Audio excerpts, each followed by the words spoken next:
Before we get started today, I wanted to tell everyone about a podcast that I was a guest on last week called Pop Culturally Deprived. The podcast is by our dear friend, Mandy K. Ottaway. She watches or reads cult hits and classics from pop culture for the first time and then discusses them with a superfan. Matthew Vose is her pop culture Sherpa and co-host. They had me on last week to talk about one of my favorite movies, Dead Poets Society. They are awesome, and we want you to check them out. Yeah, and I'm going to be on their show sometime in the next couple months for one of my favorite movies, The Graduate. You can find Mandy and Matthew at eloquentgushing.com or check out our show notes for the links. And now, on with the show.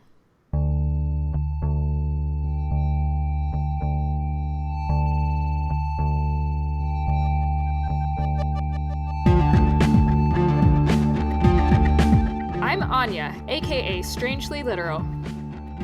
And I'm Alan, and this is Shadows and Shamblers. Please stand as you are able for this week's reading, which comes to us from the book of Zariah Virchaniah. Truth is not what people want to hear. Now you may be seated. This week we watched American Gods Episode 2, The Secretive Spoon. So what did you think, Alan? It's good. It's very, very good. Yeah, I thought so too, actually. Yeah, this was way better, right? I loved it. I feel like it had less to do, right? The premise has already been established, so all it really has to do is tell its own story, which is a much easier task. But yeah, I felt like the pacing worked better. Everything just felt like it made a lot more sense. And in particular, I felt like we got a much better look at the character of Shadow in this episode. And I felt like his character had a lot more emotional depth, and Ricky Whittle got to do a lot more acting. Totally. Yeah. And it was acting that wasn't centered around the dialogue necessarily. It was a lot of acting like on his face and his body posture. Yeah, it was fantastic. I loved the transitions between humor and drama.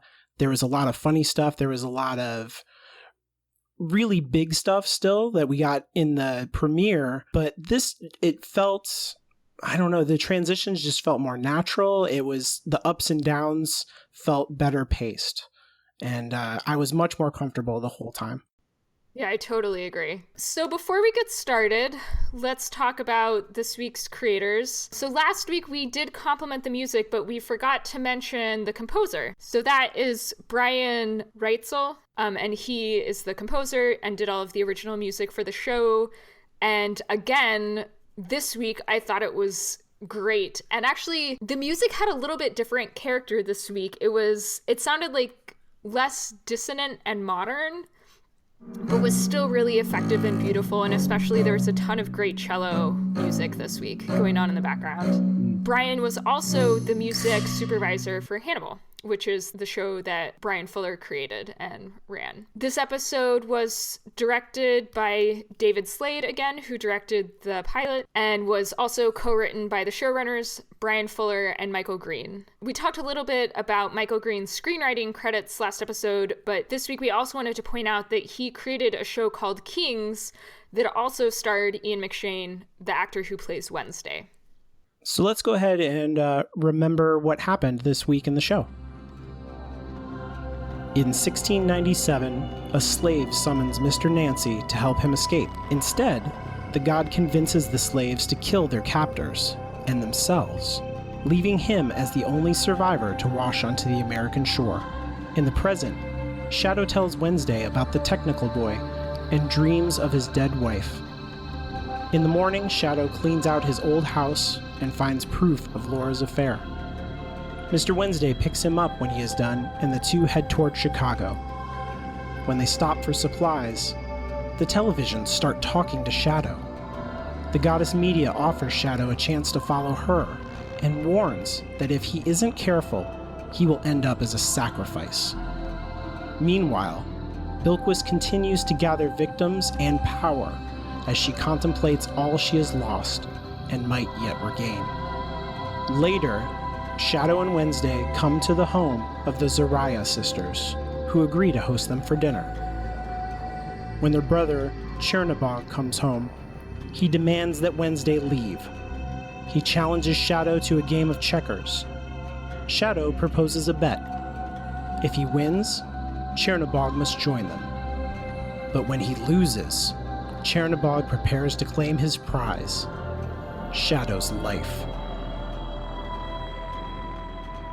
So I want to start off by talking a little bit about depictions of gender in the show, and male and female characters generally, and then male and female gods and goddesses specifically. So it seems to me like the show is saying something about gods and goddesses and the different things that feed them. So we've seen thus far depictions of 3 masculine gods: Odin from the Viking prologue in the first episode, and then in this episode, Mr. Nancy on the slave ship, and then Chernobog. And all 3 of them seem to be really fed in some way by violence. So the Vikings, in order to get Odin's favor, are just slaughter each other. Anansi seems to be getting something out of encouraging the slaves to slaughter all of the people on the ship. And, you know, regardless of how you feel about whether the slave runners deserve that or not, Anansi seems to be getting some benefit secondhand out of this violence. And then Chernobog also seems to really get a lot of pleasure out of killing the cows and anticipation of killing Shadow. And then sort of on the other side, Bilquis is really the only goddess that we see gaining power or being worshipped in any way, and she's being worshipped through sex. Yeah, so I guess that's sort of like a gendered vision of power, where men get their power through dominance and violence and killing, and women get their power through sex and seduction. So in studying like ancient religions and stuff, that is the source material that Neil Gaiman is adapting.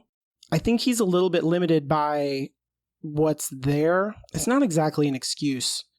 I don't want to excuse what you're saying at all, because I think you're totally right. But it's definitely true that in ancient civilizations, female gods tended to be centered around fertility. Yeah, and so that's, I guess, in the book more than the TV show so far, it comes across as not just being about sex, but about like physicality and genitals, and yeah, being more fertility oriented, which I think is slightly different than sex. Maybe that's just a modern perspective to take on it, but yeah, you're right. Yeah, totally. Yeah, and I'm not a comparative religions person. I have no expertise in this, so I don't know whether that's sort of a valid broad brushstroke to paint or not.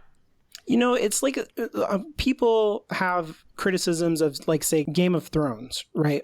Where they say, well, there's all this rape, there's lots of violence against women, and then George R.R. Martin's answer to that tends to be, well, that's how it was back then, which is kind of crazy, right? Because he is the master of the universe, and he says what it's like, and there weren't, like, dragons back then and crazy magical people. So he can do whatever he wants, obviously. And it's kind of the same thing with Neil Gaiman, right? He is adapting these ancient gods, but that doesn't mean that he can't do it in some other way that maybe isn't quite so gendered. I'm not sure if the show is saying anything necessarily about women, or what do you think about that? Like, about their source of power? Are the women as powerful as the men, in your opinion, or are they powerful in a different way? I guess there aren't any female characters yet that have a sort of complex internal mind that we can tell. I guess they kind of tried this week with Bilquis, but honestly, it didn't really work for me. I had no idea what was going on when she was staring at the jewelry in the museum. It sounded like you had more ideas about that. Maybe you can help me figure out what was going on there. But yeah, I would say thus far, I think women are mostly either objectified or extremely sexualized, or in the case of Laura, I would say she's less of a character than sort of like a hole where a character might be at some point. Yeah. A hole where a character might be. Yeah, totally. Did you understand what they were trying to do while she was staring at the jewelry and sort of like making the body of a woman appear underneath that? They spend a lot of time focusing close up on the actress's face. And from what was going on and from what she was doing with her face, I just had no idea what I was supposed to take away from that. Yeah, I'm not really sure either. My guess was that like that whole thing was a little bit confusing because I couldn't tell if it looks like she's in a museum, right? But I couldn't tell if like she was having sex in a different part of the museum and then she went in there, or if this was like another day or something like that. Because nothing about the music or anything changes except the scenery. So I don't think that's like her personal collection in her basement or something like that. She's looking at a display or something. So these are real artifacts. I kind of assume that the statue is supposed to be a statue of her. Right. I think so. But then I don't know where to go beyond that. Yeah. And she does seem to be gathering power, but we don't know what side she's on at all. She certainly seems to be one of the old gods, but it's intriguing because we talked about this last week. She doesn't really come back in the book. So to have her in play kind of changes the story, which team she's going to go with or what her agenda even is, because she's meeting these people, I think they say, through online dating. And so that... Yeah, that's a little bit of... that's true. That is like a mix of old and new. Right. She could be on another team, you know? Compared to Wednesday, who immediately throws both phones out the window and is just like having none of that technology bullshit. Right.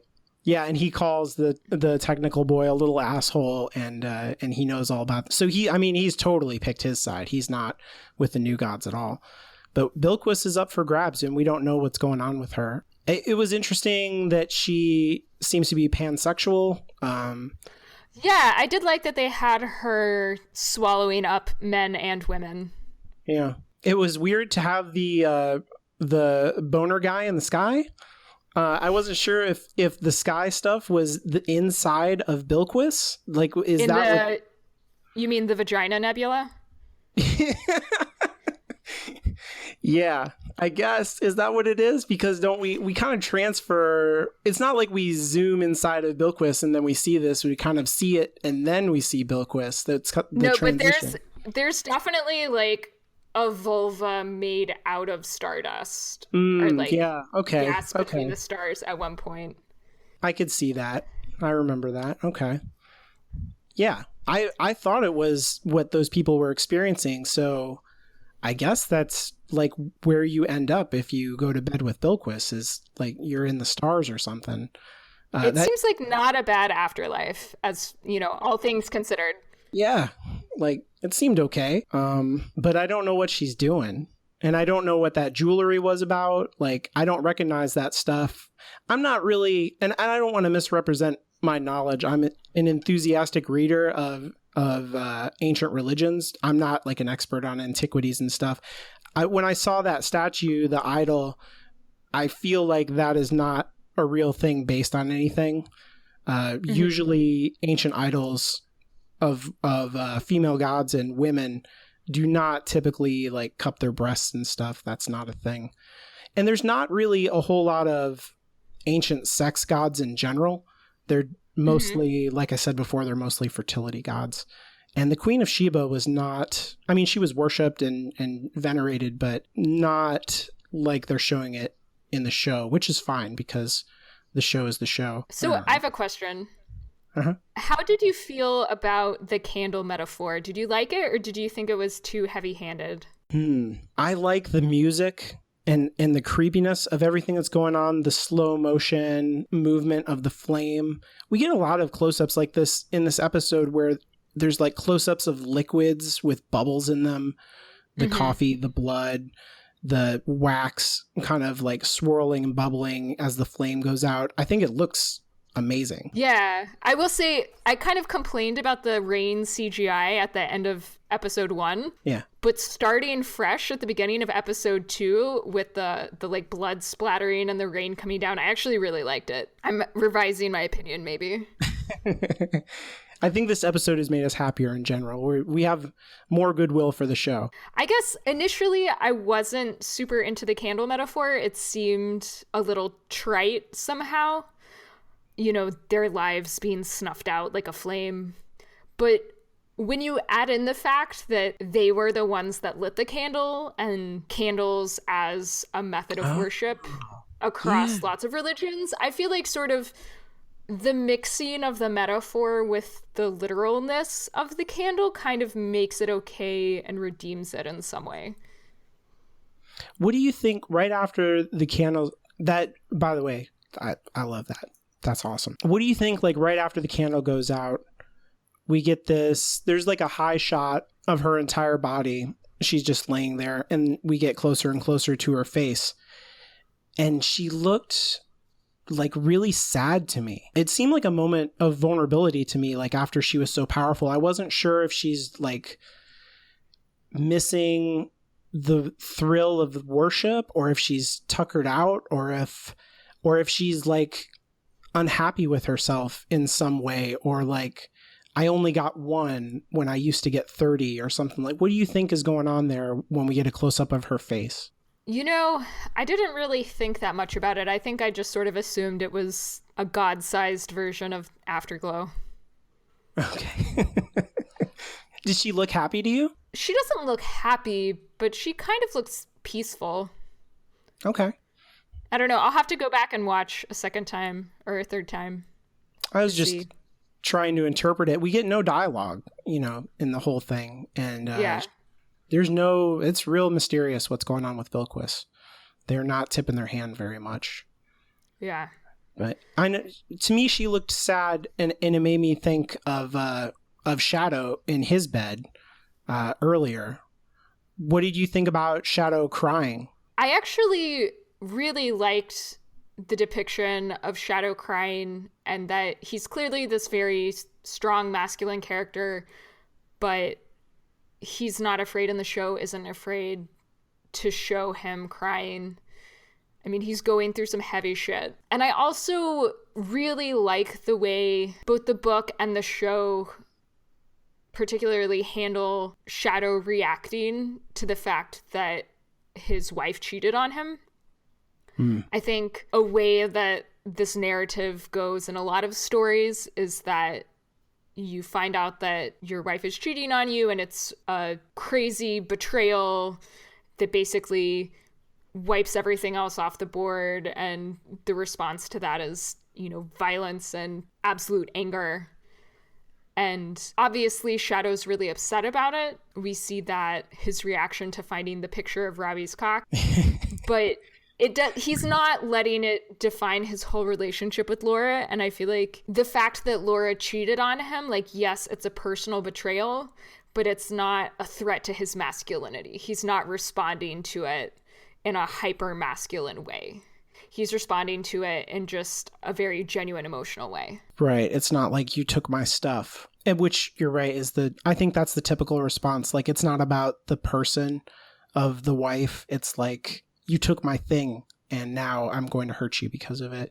But Shadow, like when he's in the house, you're right. Right before he looks through all the stuff and finds the phone, he sees her everywhere. And it's clear that, like, he still loves her, and he's hurting. Yeah, he misses her. I love that part. I thought it was so good. If you watch, and when he's in the, I think it's when he wakes up from the dream that he has of her, on Ricky Whittle's face, I don't know, you know, what was going on, but I was really impressed because the light is low. It's nighttime and stuff, but you can see the tear streaks from the corners of his eyes down his cheeks.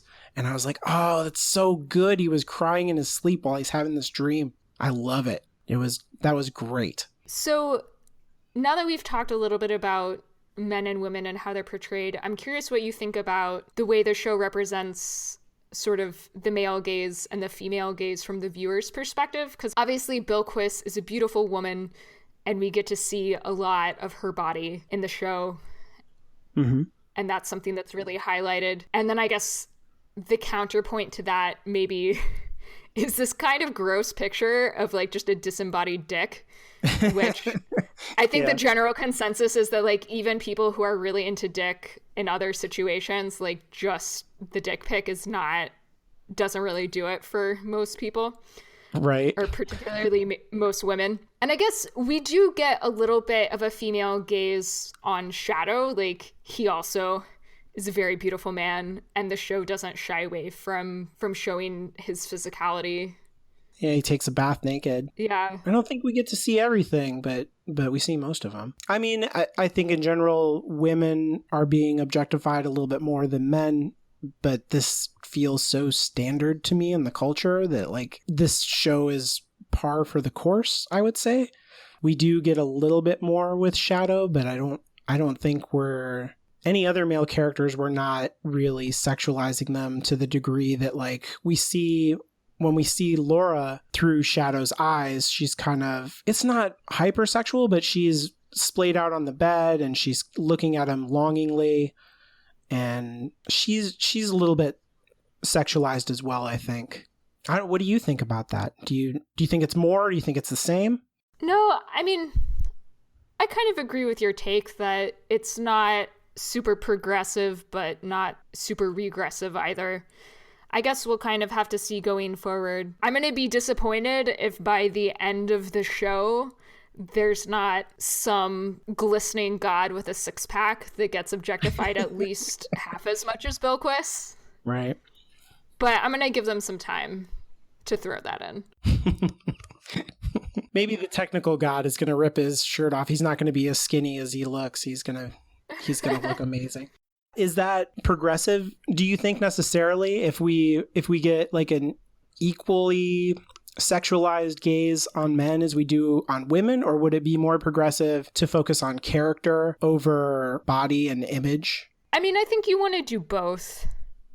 Mm-hmm. I agree. I mean, I guess sort of going back to last episode, I think the way that Audrey was portrayed was really nice because I mean, she's trying to get Shadow to sleep with her, but she stays clothed the whole time, and it's not sexy in the moment. And they could have done that a very different way.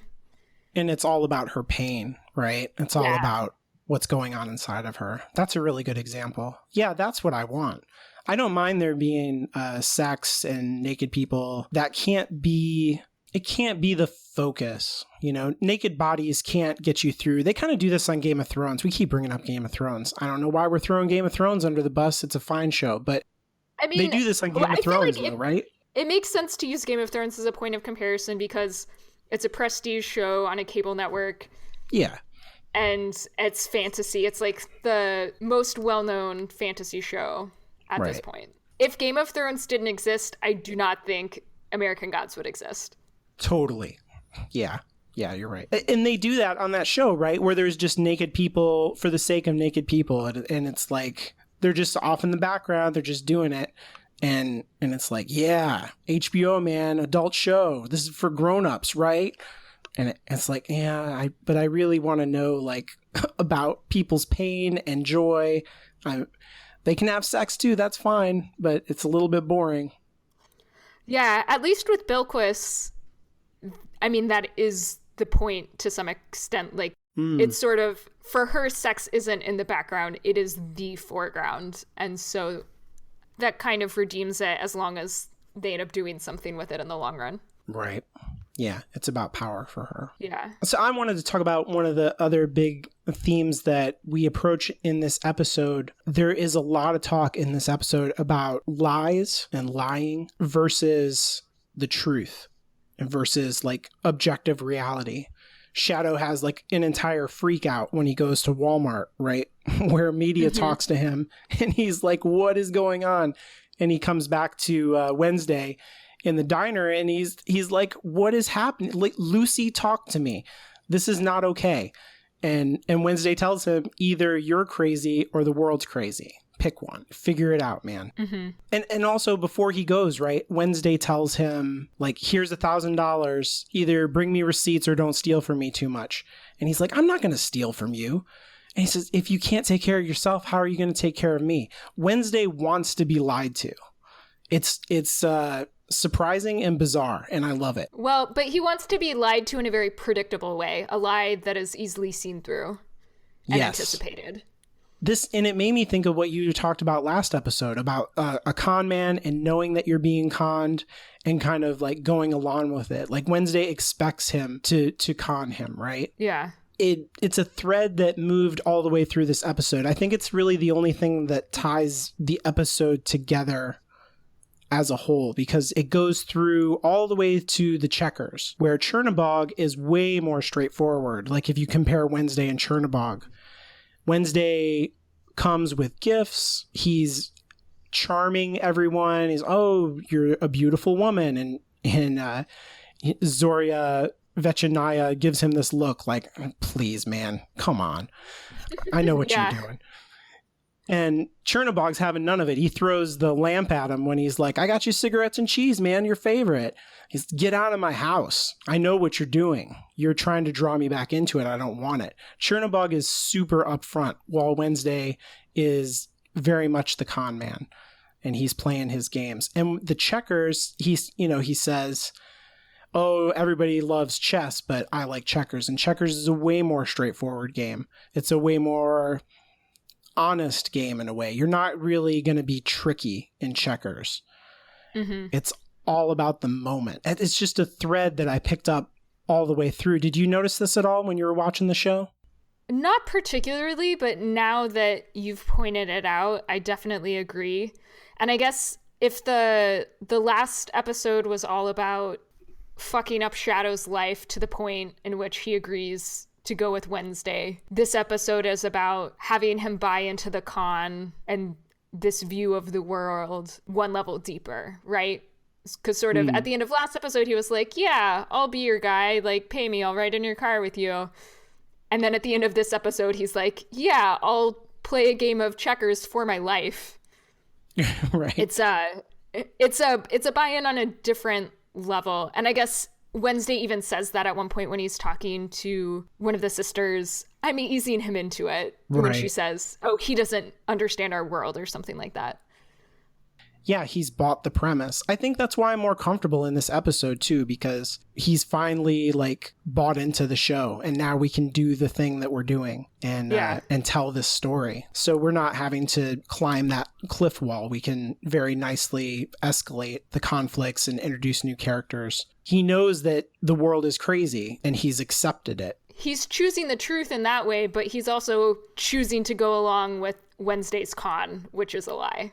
Right. All of this stuff with the Zoria sisters and Chernabog was all folklore that was handed down by, word of mouth through stories that you would tell your children at bedtime from people who couldn't read to children who wouldn't be able to read.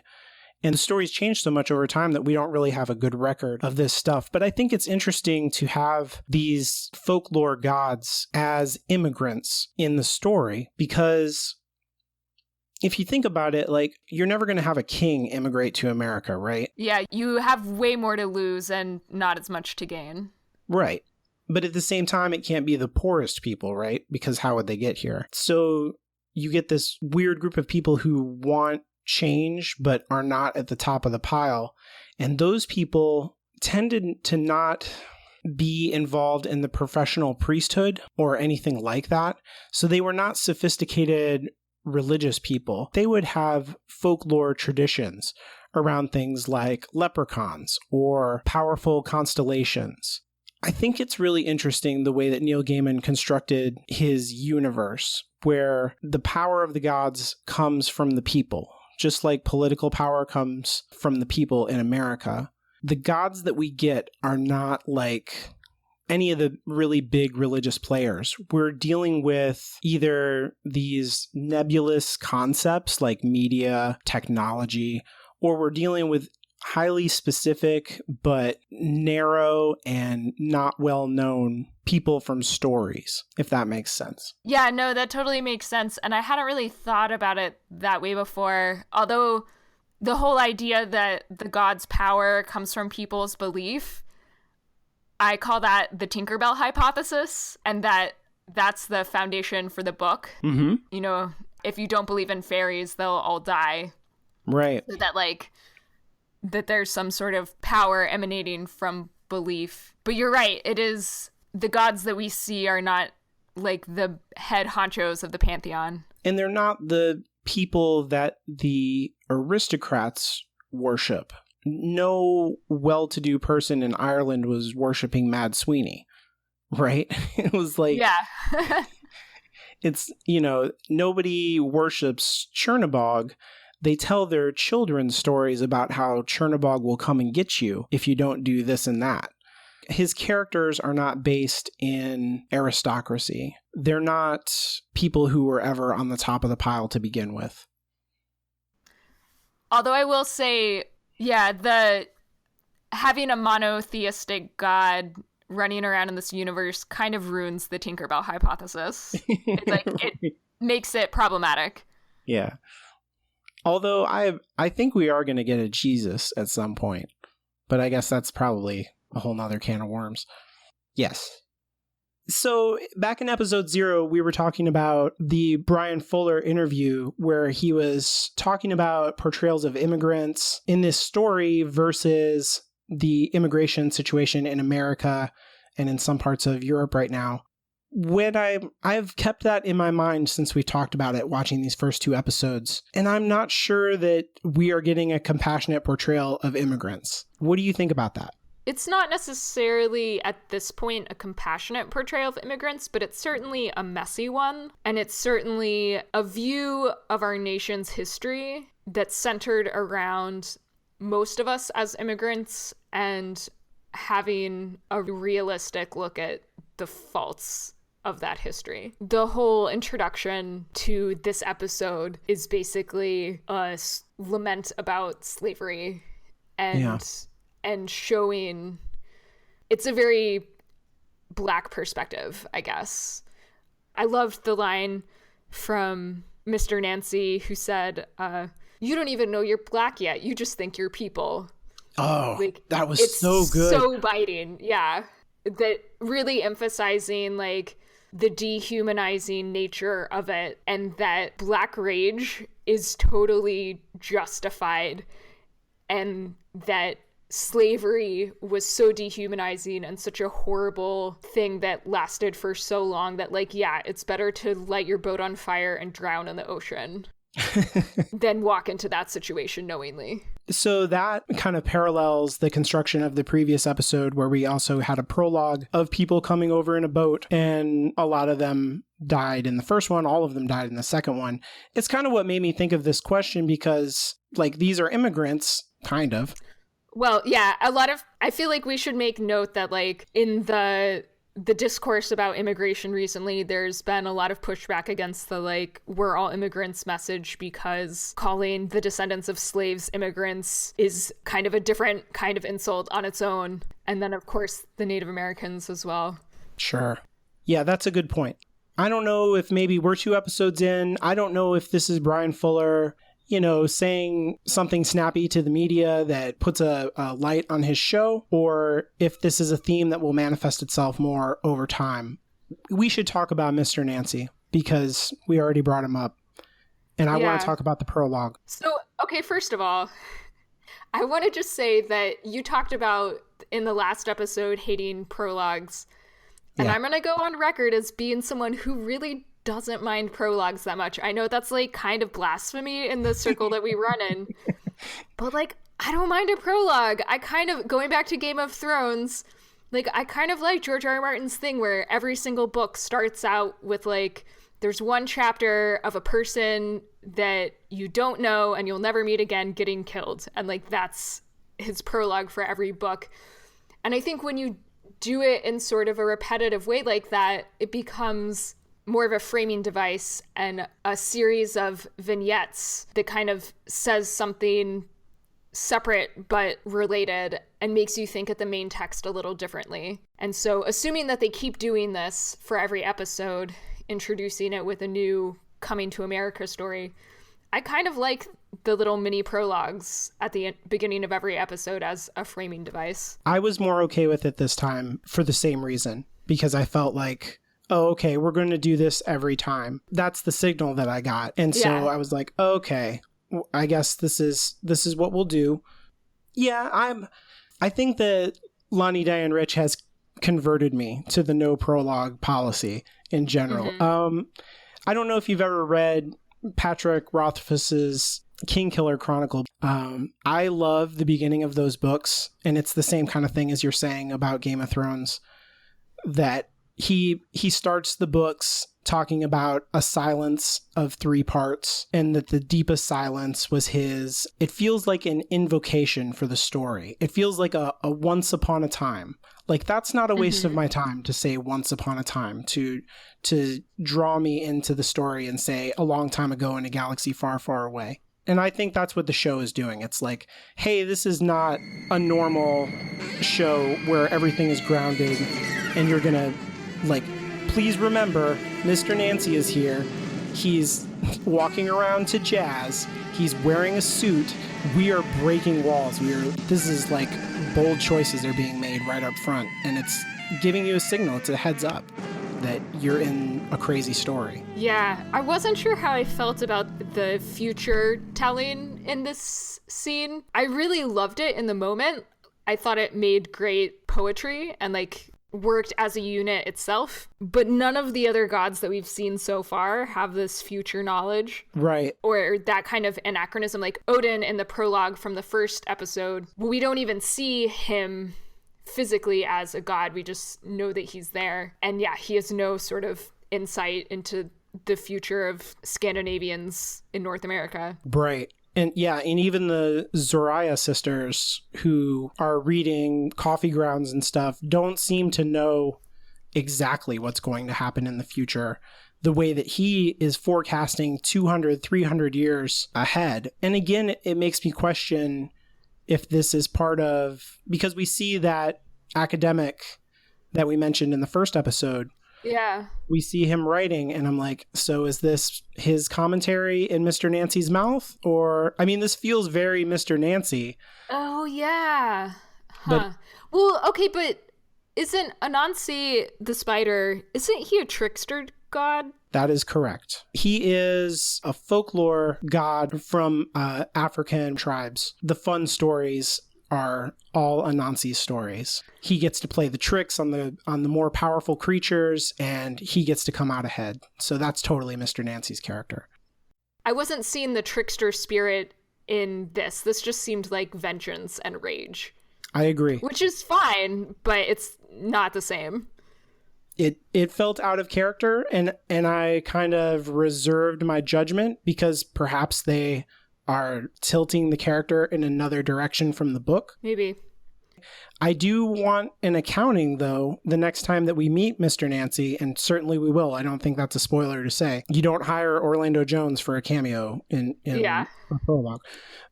I would like there to be like some kind of acknowledgement that he knew about 200 years of history. Like, does he still know 200 years from the present story that we're telling with Shadow? That could be a world building problem. Yeah.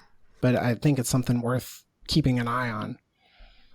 I also think it's interesting that, so now we've had 2 episodes that each start with a prologue of a different god arriving in America. And we've had 2 episodes that end with Shadow's life being imperiled in a very racialized way. So I wonder if either or both of those things is going to continue throughout the series. But yeah, because he says, "You're my only black friend." I hadn't thought of that. Yeah. Yeah, you're right. There is kind of a cliffhanger thing going on, right? I guess that's also a prestige television trope at this point. Yeah, I almost wish that they had ended the episode with Shadow agreeing to play the game for his life, but not actually losing yet, and that we left that for the beginning of episode 3. That's interesting. I like that. Because then it puts the emphasis on the fact that he needs to make the choice, right? Yeah, it puts the emphasis on the choice, and I think it makes it more of a game changer than a cliffhanger. Yeah, I think that's right. You should be an editor on this show. I should. Let's call up Brian Fuller, give him my number. Yeah. Come on, Brian Fuller. So I'm curious what you thought about Gillian Anderson as Media or I Love Lucy in the story. And I feel like, first of all, we should just comment on, I didn't even realize it was Gillian Anderson until the second time I watched the episode. Like the first time through, I knew the voice sounded super familiar, but the makeup was so good. Yeah, she's definitely cosplaying I Love Lucy, right? And maybe the black and white kind of helps with the illusion where you couldn't quite tell it was her. That's an iconic part of the book in my mind. Like I always think about I Love Lucy talking to Shadow when I think about this book. And so I'm glad that they put it in. I really, really love this version of it compared to what's in the book. So to compare these two, in the book, it happens in a motel and Shadow is alone. And to have this happen in a public place and Shadow keeps glancing around to see like, is anybody else seeing this? Am I losing it? There's like a tension to that it was so interesting. And her performance was really good. She has this dark edge to her. There's something that's almost flat about it. Like she's trying to be persuasive and seductive, but not actually succeeding. Yeah. It feels almost mechanical in a way, which irritated me at first. And then I realized like, oh no, wait, that's probably on purpose. And then the second time through, I actually really loved it. I love too in the shopping scene how we see him pick up all of these items and we don't know what they're for and he doesn't know what they're for and it all just seems so random. And then as they're handing out the gifts to each person, like suddenly it all makes sense. And it sort of like is clicking for the viewer at the same time as it is for Shadow. Chekhov's romance novel. Yeah. I love how Zoraya Utranaya doesn't say anything the whole time, but her face is just so perfect. I really like that moment where she sees Shadow and she like kind of jumps because he says he'll go to the store with her and then she looks at the book and looks at him and she's all embarrassed. And Cernabog was so good. I mean, he's so gross, but he's just so magnetic. Like you can't take your eyes off of him whenever he's on the screen. Are you familiar at all with Peter Stormare? No. He's the actor who plays Chernabog, and I know him from Armageddon. He was like a crazy cosmonaut. Oh my god. I totally remember that. I watched that movie a lot growing up. Yeah, that's the same dude. He's in Fargo. He plays a psychopath. So this is kind of like his shtick, right? He's the crazy guy. But Chernabog, he is kind of a fixture in American culture, though. And I was aware of him before I ever read the book. Like when I read the book for the first time, I was like, oh, it's the guy from Disney Fantasia. Wait, where in Fantasia is he? I don't know the specific song. Maybe I'll throw it in the show notes. But there's one part of Fantasia, it's very scary. For like a Walt Disney thing that he actually made himself. There's like this satanic looking beast. He's got burning eyes and he's all black. But in Slavic mythology, there's not much known about him in general.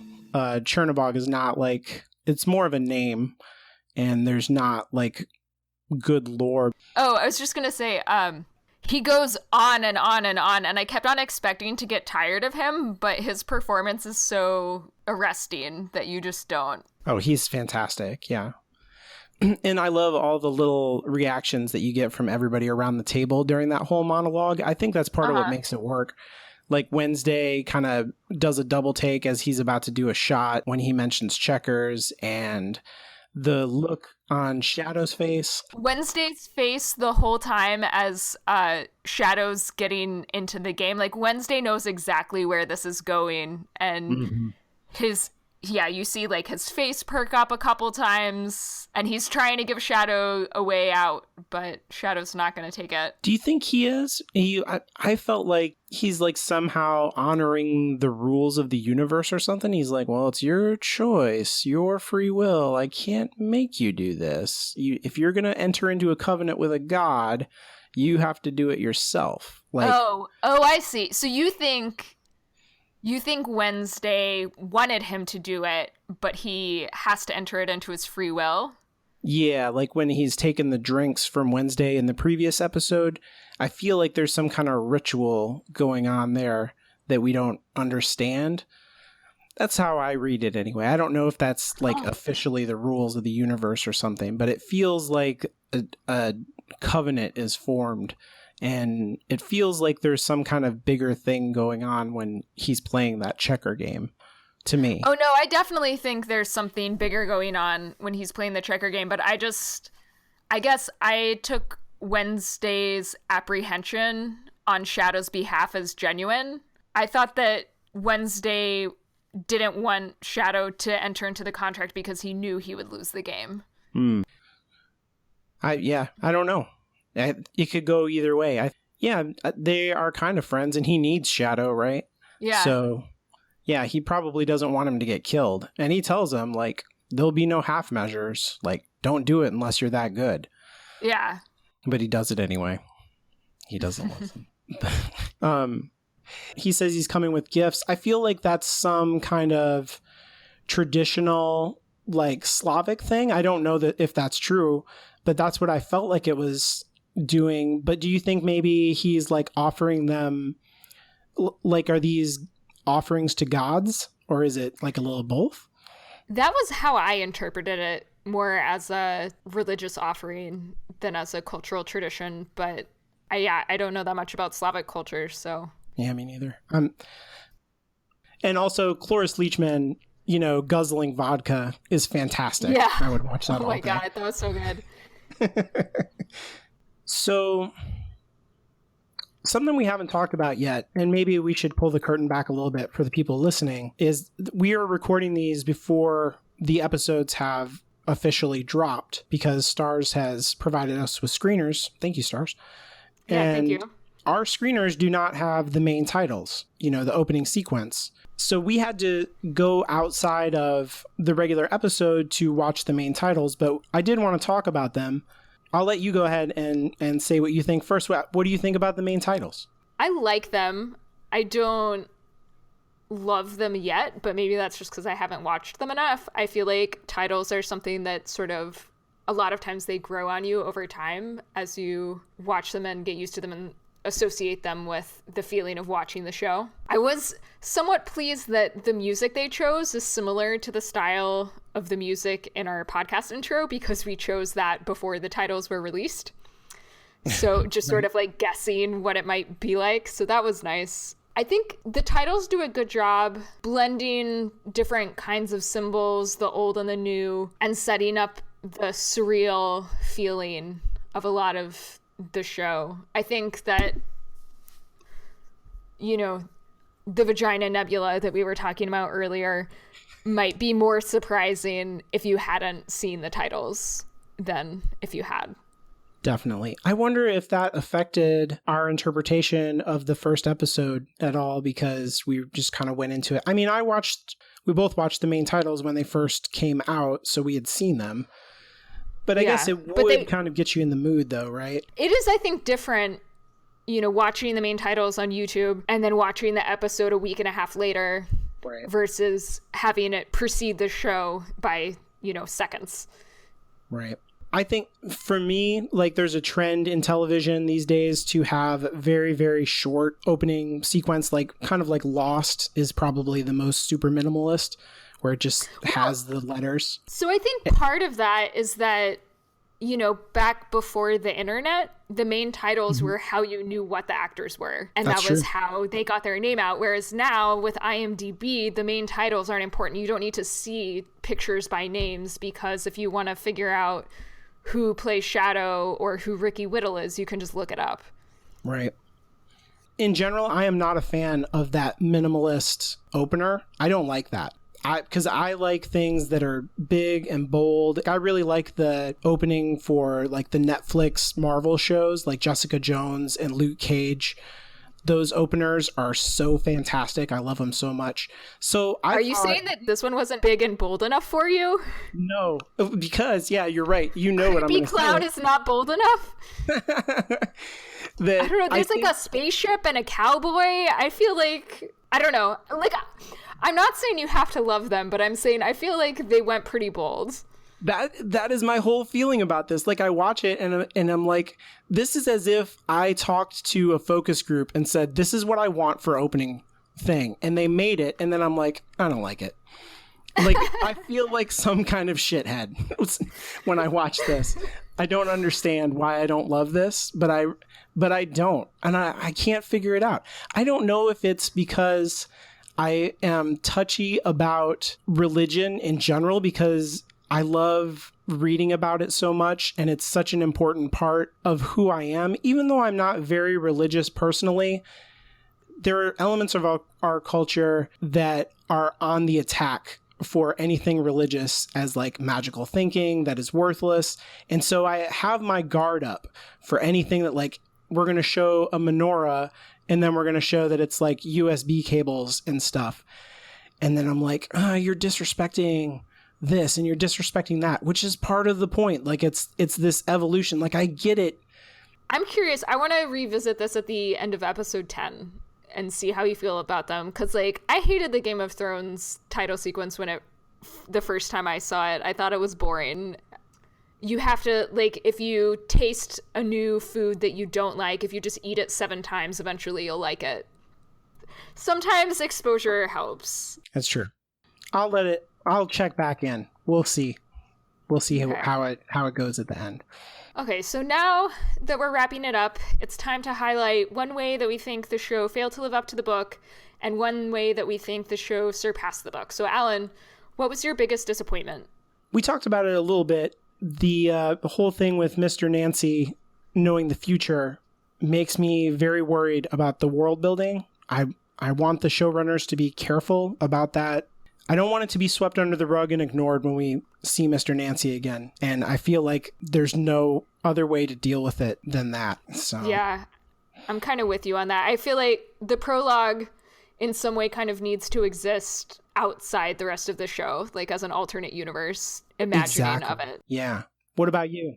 For me, I'm also going to bring up something that we talked about before, just the whole thing with Bilquis in the museum. I didn't get it, and I really hope that it's something that will make more sense once we learn more about Bilquis and what her role in the story is, that maybe after we've watched the whole series and are coming back, we'll look at that scene and it'll be like, oh, that's what that meant. But right now, it didn't work for me. And it felt like a waste of time when basically everything else in the episode was so good. Yeah. And I don't know if we're just checking in with her because they feel like we have to, or if that's also a part of the structure that we need to anticipate. I mean, I felt like there were parts of the episode with her where it shows her going through all of her different, I don't know if victims is the right word, but like the people she's seducing and consuming. And I can't believe I'm saying this for the 3rd time, but Vagina Nebula. That whole surreal scene, like that worked for me, and that I thought was really good. It was just the part in the museum that I didn't like, and because she was in those other parts as well, you can't really say like, oh, well, she had to be in the episode, so we had to do that. That's true. Yeah. So what was your favorite improvement or innovation? I loved the entire thing with Shadow going back to his house and picking up all of Laura's stuff. That does not happen in the book, for one thing. He never goes back. He says he'll just leave it for his mother-in-law to deal with because he's too weirded out by all the stuff that's happening. There's 2 things I love about it. The confidence that the director has. We are definitely in Shadow's POV, where we get the whole thing where we see a thing, we go over his shoulder and through his body, and then we see the objective truth of the scene of what's really there. And, you know, the empty rumpled bed versus Laura being in it. And that is all of that stuff. There's never any dialogue. It's something that you can only do in a visual medium because this is like a silent movie for this whole part. There's no dialogue at all. It's all about how Ricky Whittle's face looks, his body language, the music, the and the images. And they are playing to their strengths in that scene, and I loved it. I loved every second of it. I thought it was fantastic. I really loved it too. I thought it did such a good job of communicating his emotions and his internal life as he's going through this. I mean, he's been in prison for 3 years. This is his first time back in his house that he shared with his wife, who just died. You can see him being hit with all of these memories and reliving it, but it doesn't feel heavy-handed at all or overly dramatic. And I love, too, the way it kind of sets up this confrontation between Shadow and, like, the box of stuff from the corner. Oh, yeah. That was just, like, so well done. It was. And then that moment where he finds the cell phone, which is another one of those things we talked about, that they were going to have to account for cell phones and stuff. And you knew as soon as he touches that cell phone, you're like, oh no, he's going to go looking. Because how can he not go looking? Yeah. But he should. I mean, he has to know. Right. But it's terrible. And then when he sees it on the iPad across the room, he sees the picture, you know that it's not really there. But in his mind, that's how it is. Now he's going to see it all the time. And it was just great. It made me so much happier about the entire show. That whole sequence, I was like, okay, I completely trust these storytellers. Yeah. I'm in for it. Whatever you're going to give me. How about you? What was your favorite improvement? So one of my favorite things that was added from the book is actually something that I didn't notice until my boyfriend pointed out to me.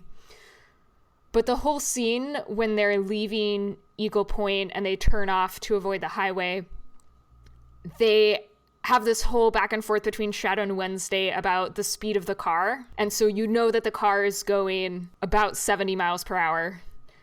And then as the camera pulls away, you see the shadow of a crow flying next to the car, and you hear the crow calling. He pointed out that that's probably one of Odin's crows. Oh.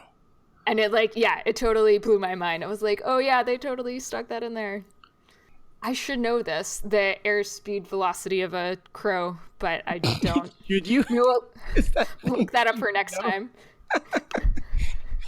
Yeah, so I really liked that image of the crow silhouette flying along with the car, and just the acknowledgement that like, yes, there's something supernatural happening here. Crow should not be able to keep up with a Cadillac like that. Yeah. I didn't even think about that. I just thought it was like an interesting thing. But yeah, it's totally true because he's going 70 miles an hour. Yeah. Yeah. I really liked the physicality of the scene with Shadow taking the bubble bath. And so this is actually something that was taken from the book, because in the book, when we have the insight into Shadow's thoughts, he's thinking about the first thing that he wants to do when he gets out is take a bubble bath, which I love as like, again, a statement of his masculinity is not threatened by these kinds of things. But then when he's just such a large man in such a tiny bathtub, as a small woman, that's like not something that I had ever had to consider, that like you might just not fit into a bathtub. And he's, he's really still injured from his altercation with the technical boy, and so he's just like in a lot of pain and trying to fit in this tiny bathtub and like have this bubble bath experience. And I just love the way that was represented on the screen. I thought Ricky Whittle did a great job with that. So before we sign off this week, we want to talk about some of the feedback that we received from you, our listeners. So who do we have first? We got an email from Vivian, one of the co-hosts of Forkin' Bullshirt. It's a podcast about The Good Place. You guys should check that out. Look in our show notes. You can find links. She said, I agree with you two that the pilot didn't really establish the premise. Jason was watching with me, that's her co-host, and her boyfriend, and he was confused because he hasn't read the novel. Well, I'm glad Vivian agreed with us on that, because I think, as you'll hear in some of the correspondence that comes later, other people thought we were being a little too harsh. Yeah, but it seems like the boyfriend experiment translates across different people's experience. I didn't even think about, we're both doing the same boyfriend experiment at the same time. I talked to some of my family too, and there are people who have not read the book, and they were equally as confused. So if you are not familiar with the promotional material or the book, it really was leaving people in the dust. Most of the people who I talk to are actually super fans of the book, so I'm glad to hear that there are other people who felt the same way we did. Yep. So Vivian went on to say, I don't know how I feel about the change in Shadow's tone on the plane. In the novel, he's polite, but not overly friendly with Wednesday. I kind of like that he wanted to keep to himself. He felt more open and relaxed in the show. What do you two think? Yeah, I definitely agree that the tone is really different. I don't remember in the book them going back and forth and sort of sharing that we're both kindred spirit, Kanen moment. And yeah, I don't know. What do you think? I know in the book, Mr. Wednesday is a little bit more alien. I think one of my favorite lines about him is that it was as if he learned to smile from a manual. And like all the descriptions about him are kind of animalistic. Like he has paws, he growls, he leers. So he's like kind of weirder in the book, and he's not charming at all. But Ian McShane is really playing up the charm. Do you think they changed the tone to match Ian McShane's particular style of acting? Or do you think they cast him because that was what they wanted? He's really good at doing the charming bit. In Deadwood, he's also really, really good at the intimidating, kind of deadly, playing it that way. I think they're definitely writing to a more charming direction, though, right? Yeah. I think that it's good in the show, though, because the two of them together were kind of the highlight of the episode for me. Yeah, and I think, too, it makes sense that Shadow would be sort of weird and standoffish, just having gotten out of prison for 3 years. But I think you're right. In the book, we have Shadow's internal thoughts, and in the show, we don't have any of that. So we have to give Shadow more to do outwardly and make him more likable outwardly because we don't have that window into his brain. Yeah, and that reminds me of, I saw like some other comments, and some people told me personally that when we were talking about how Shadow is passive, that they were kind of thinking that we were criticizing the writing or the show in some way. And I think it's important to remember that going forward, that he is transitioning out of being passive into having more agency as a person. Well, I think having a really passive protagonist is a criticism that a lot of people lobby against certain works. Indiana Jones and the Raiders of the Lost Ark. There's an interesting episode of Pop Culturally Deprived on that if you want to go check it out. But I think here we weren't saying that. I think having a passive protagonist makes it more difficult to write a good story, but I don't think it makes it impossible. It's one of those rules that you're allowed to break if you're really good. If you're Neil Gaiman, you can get away with it. And that's actually a conversation that I want to have later about how Shadow functions as the protagonist, or if Shadow and Wednesday are kind of functioning as like a group dual protagonist. But we'll save that for another time. Yeah, excellent. Cool. Vivian went on to say, my favorite change from the book was Audrey as well, which just means that Vivian is factually correct in her observations. Absolutely.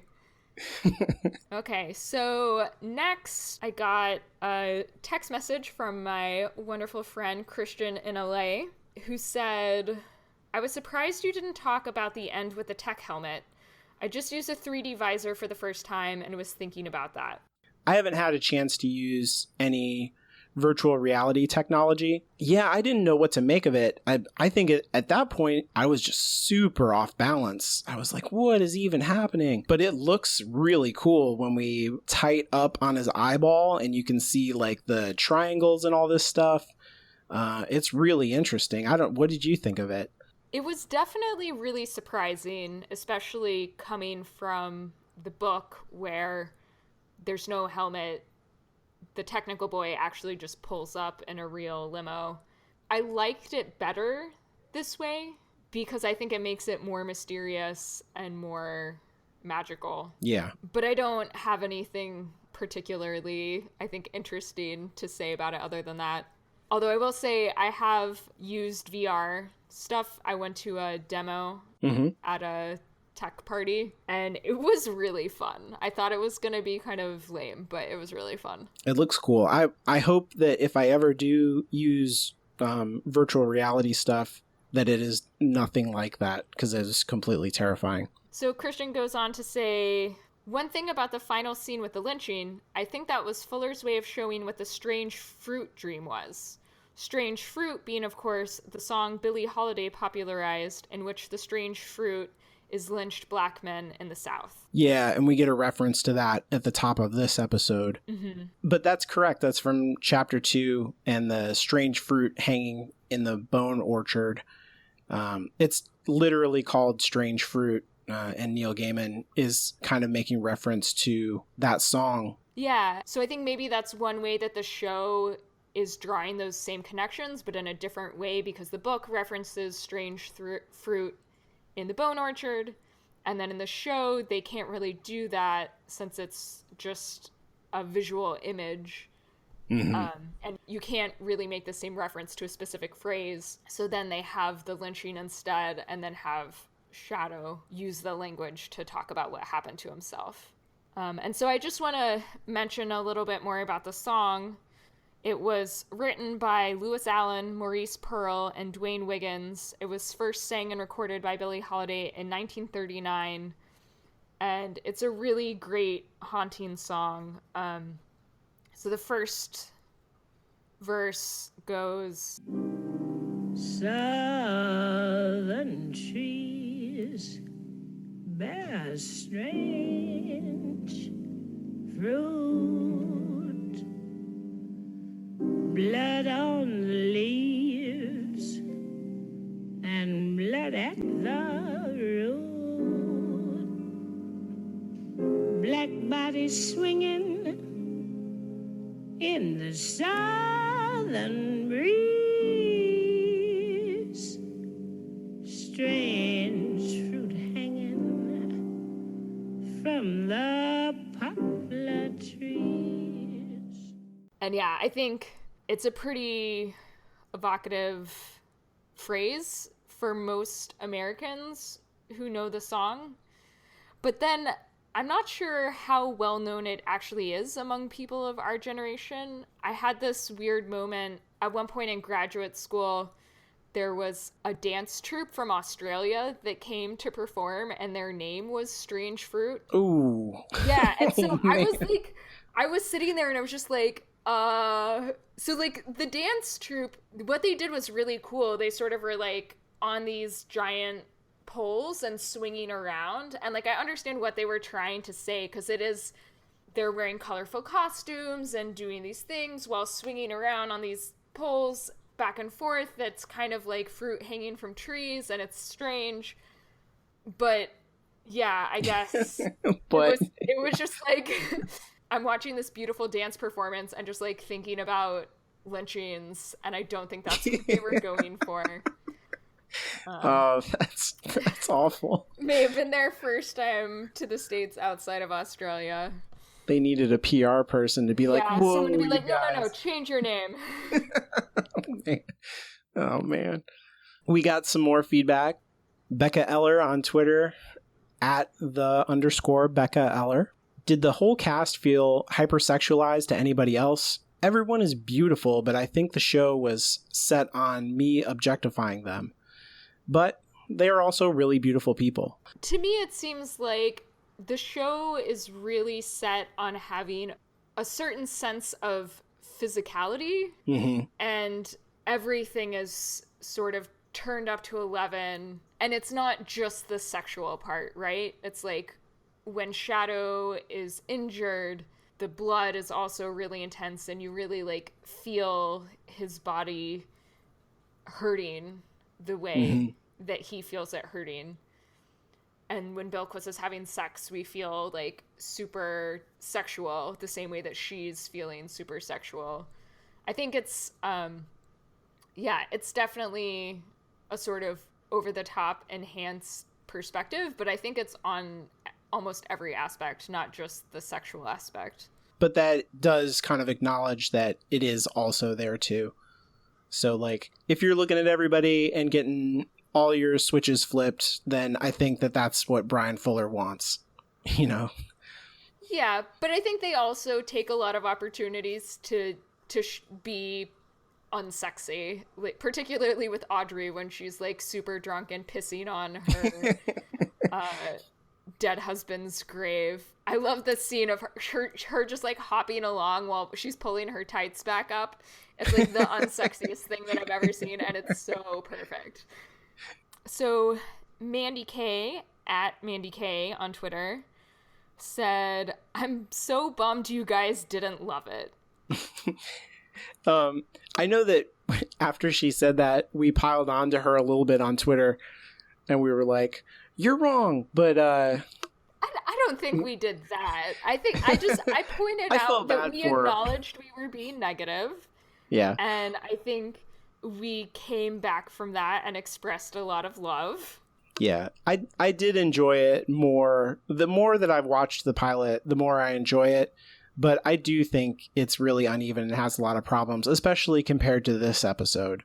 I know from listening to Mandy's show that she can be really critical about movies and TV too. And so I think when you're watching something, knowing that you're going to have to talk about it, you're looking at it with a more critical eye than if you're just sitting down to enjoy it. So if I had been sitting down just to watch this for fun, maybe I would have loved it more and not been so picky about some of the uneven pacing and just cramming so much into the first episode that it felt disjointed.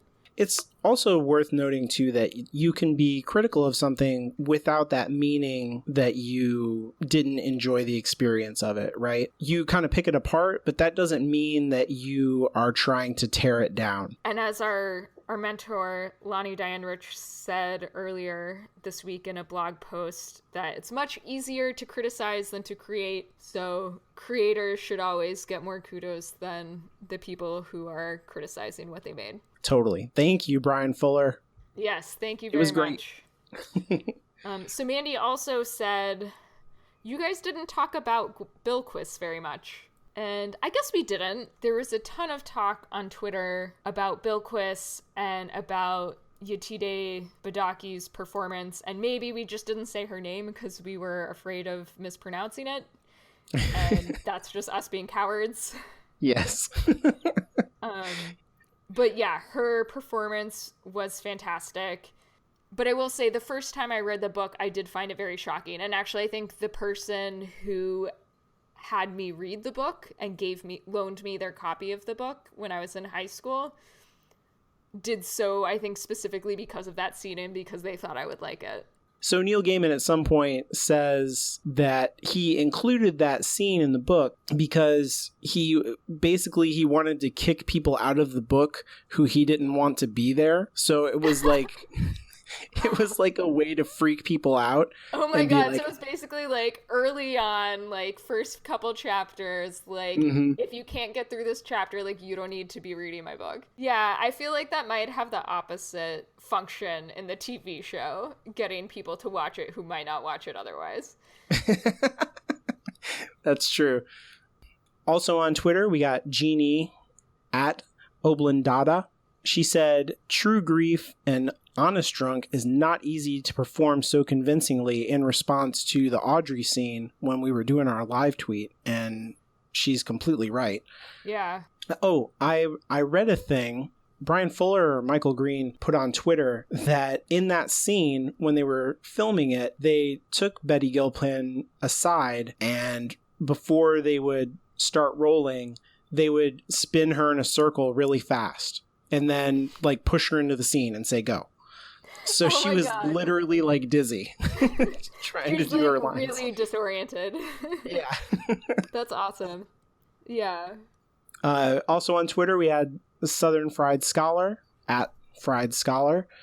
She said, amazing visuals, but the gore and blood were too much for me. The best part was the music. I'd like to hear about the significance of the songs. That's a fair point, right? About the blood and gore for some people. Yeah, I think it was so cartoonish, especially during the lynching scene where we see, these like holes erupting in the technical boy's henchmen. Yeah, I think it's much more visceral in this episode, like when Shadow's getting his side stapled and stuff like that. Oh yeah, that was that was so intense. Yeah, that's hard to watch. But in the first one, it was crazy. Like the guy gets punched in the face and he spits out like 2 pints of blood, and you're like, oh, okay. That's crazy. But as far as the music goes, I can't think of any songs that we got with lyrics other than Aiko Aiko. In the book, he quotes the lyrics to the song. Look at my king, all dressed in red, Aiko Aiko Unday. I bet you $5 he'll kill you dead, Giacomo Finae. When you just read the lyrics, it's kind of chilling. And to actually get the song that was mentioned in the book I think that's kind of a cool Easter egg that they threw in. Yeah, definitely. And while we're on the subject of music, to pull back the curtain a little, so we recorded most of our episode 2 several weeks ago, and now we're just coming back to record the feedback. And so I happened to notice that the clip that you put underneath me talking about the cello music, I don't think it's cello. I think it's a bass. I'm sorry. So please write us, but you don't have to write us about the fact that that wasn't actually a cello, because I used to play cello. I know that. That was definitely a bass. The last thing we want to talk about is a little bit about how race is portrayed in the show, and a little bit about our relationship to that as podcast hosts.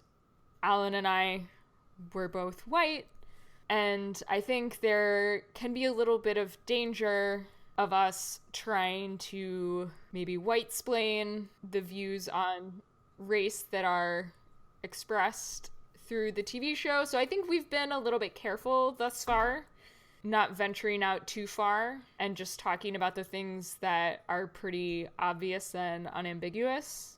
But I wanted to bring up a couple articles. So I wanted to talk about an article by Junito Davis that appeared on the blog Black Girl Nerds. And it was specifically in response to an article by Oliver Sava that appeared on the website Vulture. And so both of these will be in the show notes. But basically, Oliver Sava makes the argument that the image of a noose does appear at different points in this episode, but a visual motif isn't enough to make sense of a scene that plays like an unnecessary attempt to add shock value.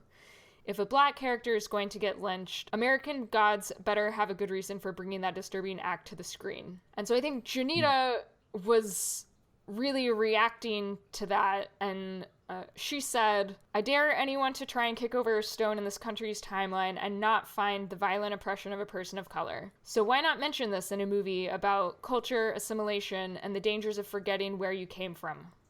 Racial violence is a vital part of the historical narrative, and depicting it in any form in any culture-themed project is not gratuitous. It's just the truth. Yeah. Yeah, I will admit that the first time watching the lynching scene, it is very shocking, and I wasn't exactly sure how I felt about that.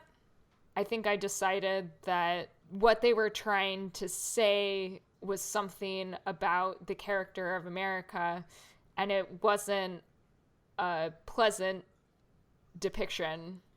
But American history isn't always pleasant, especially from the Black perspective that Shadow is coming from. And so I was really curious to see how people of color, and specifically Black people, would react to that. And I'm glad to see that they seem to be on the side that it's not exploitative, that it is actually just showing a side of American history that is so often ignored or minimized, but actually is something that they think about all the time. yeah, this is good to have, this wider experience be the main character's story, right? Usually this is the kind of thing that would be a side story or would impact the main character who is white in some way, like, oh, this unjust thing happened to my friend or in this community and I need to avenge it. This is happening to Shadow and it's literally hitting him as hard as it possibly can. It's hitting us. We have to face it and deal with it, and the consequences play out. I'm pretty happy with how they're dealing with race, and I'm glad that they're engaging with race.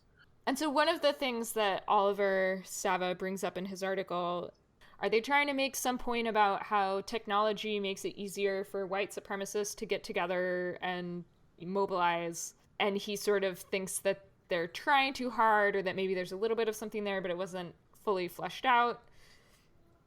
And I think that there is something to say, not necessarily about how technology aids white supremacism, but how we see the sort of like modern, technologically well-equipped culture as being anti-racist or unracist, and it's actually not. That technology and racism are not incompatible. Oh, yeah.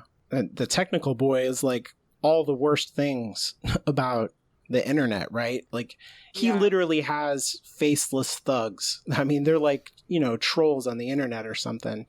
Yeah, and the entire entitled way that he acts and how he resorts to threats immediately, it's all that. I mean, that's just all completely online bullying, and his whole personality is, I think, directly comes from that. I think it's just a straight up reference to toxic behavior online. I'm trying to remember the faces of the technical boys' henchmen. They're not all the same shade, right? They're like a little bit, some of them are darker than others. Oh, I don't know. I'm not sure. I don't think they're all super white. Like, I'm wondering if there's something subtle going on there about colorblindness and how, like, that's not actually productive or helpful in any way and actually just masks, like, horrible racism and violence. Mm-hmm. I did see something, and this is maybe a little bit of a tangent, but I think it's correct, that his henchmen are like a direct reference to A Clockwork Orange and the outfits that those guys wear when they're going around town beating people up. So maybe their look is more influenced by that than any kind of particular meditation on, oh, we need to make them all super pale. We might be stretching the scene and the metaphor a little bit thin, but there's no doubt, right, that this is racially charged. Yeah. Okay. Well, I guess we'll just have to keep an eye on that going forward, and I'll keep trying to highlight articles by people who might be better equipped to tackle this subject than we are. There was also an article on IO9 written by Catherine Trendacosta that was talking about a similar theme in the form of cultural appropriation.